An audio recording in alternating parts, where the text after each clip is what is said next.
Hey guys, we've got another video for you today. This one could be called Politics 201 Paths to Power. I think this will still have a lot of new concepts, some of which are going to be hard to hear for homeschoolers, but I think it's worth your time to listen in.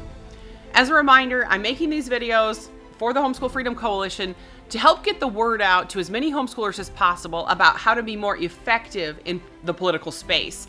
We're in a new fight with new scrutiny, new legislation, more than we've ever faced in the past. And for those of you who are new to this channel, I was homeschooled my whole life. I'm one of 11 kids. All of us were homeschooled.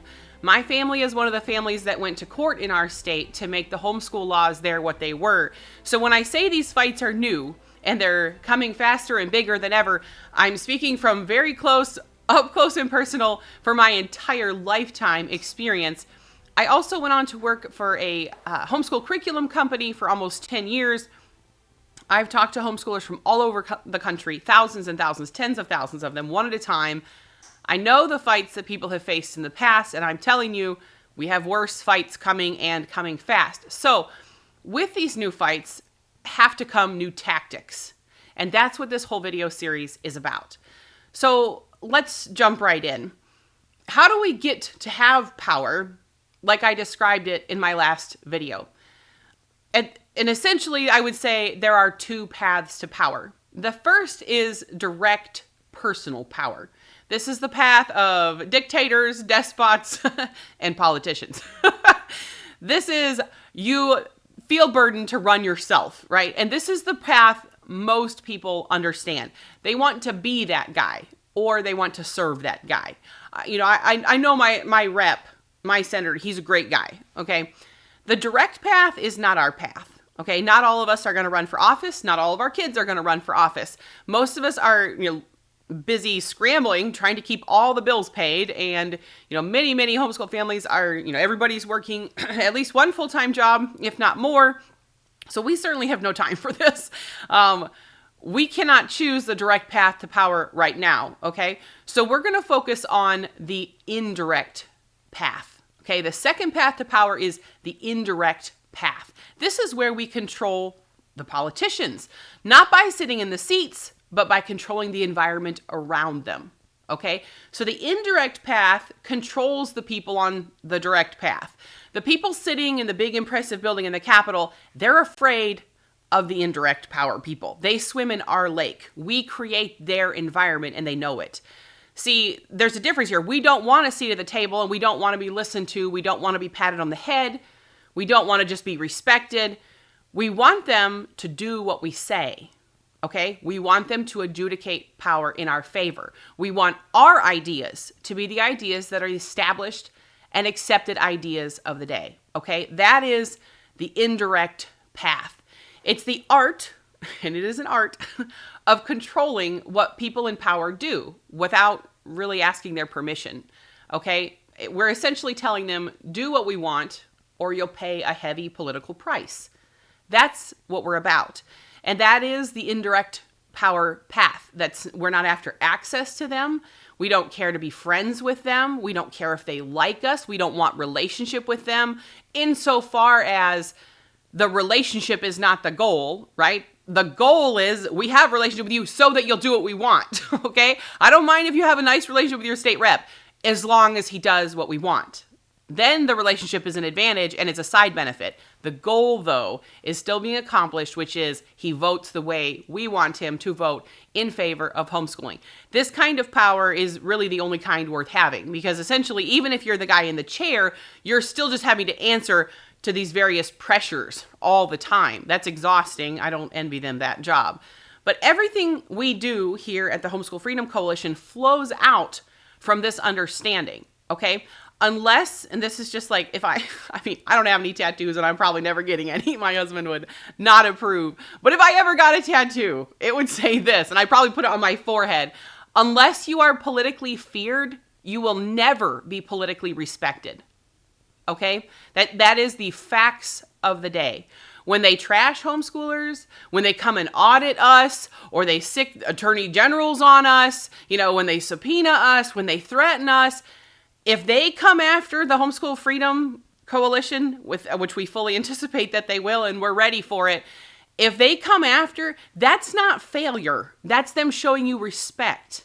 That's how the system shows that it recognizes power, okay? If you are not a threat to them, they will never oppose you. They do not politically fear you, they will not politically respect you.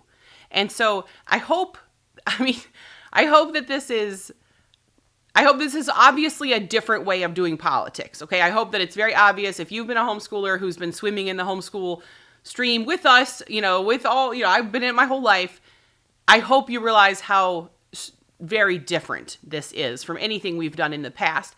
But, and I know it might sound a little harsh, but all you have to do is look around and see that this is true, okay? There are many issues that are the buzzwords and hot topics of our day where they do not represent the majority opinion, and yet they are shoved in our faces. They are shown as these big victims by the media. They are given outsized influence on our legislative process, on our media, and in our society. The other side, and again, I'm not saying Democrat versus Republican, I'm just saying on the issue of homeschooling, right? On conservative social issues, the other side has figured out how to do this. And if you're like, oh, I don't know if they're doing all that. Yes, they are. This is how they legalized abortion long before it was popularly accepted, and certainly not by a majority. This is how they legalized gay marriage long before it was socially accepted. They are not waiting for their ideas to be at 51% of the population. They simply adjudicated power better than we were at the time, and now their ideas are being forced on the rest of us. How did they do that? Well, they were politically feared, okay? Because they knew how to punish politicians using this indirect route. They knew and were very good at controlling the environment that politicians swim in. So remember this, if you take nothing else from this video, it is this: unless we are feared, we will not be respected.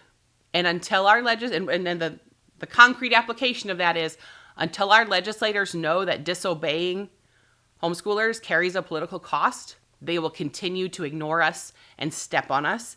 And if they're pressured hard enough by the other indirect power people, Big Ed, they're going to crush us. And they have no problem doing that. They are a lot more afraid of the Big Ed lobby, the NEA, the teachers' unions. And you have to recognize, when it comes to politics, the votes carried by Big Ed are not just the teachers themselves, it's all the vendors, right? It's everybody. It's, in some states, it's 15% of the state's employees work for the school districts. It's like, this is a huge voting block. They're very well funded. They are much more terrifying to a politician. They're fancy suits and their $1 million, NEA, tens of millions of dollar NEA lobbying funds that went, I think it was 87% to Democrat candidates, several of whom then those candidates got elected thanks to that, millions of dollars worth of lobbying, or millions of dollars worth of election spending, I would say. Those elected officials that the NEA helped place went on to file some of the worst bills we've had to fight. So they're doing this. They know exactly what they're doing. They're doing it effectively. They know how to mobilize their members and supporters to oppose a legislator. They play hardball, and they play for keeps. Now, over here, God bless us, but homeschoolers are not very good at being intimidating yet.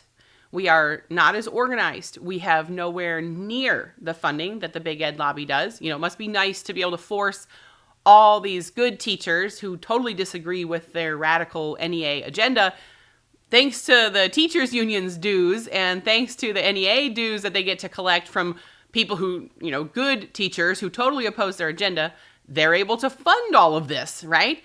So unlike the NEA and the teachers unions and all these other Big Ed groups, homeschoolers are not working in the primaries.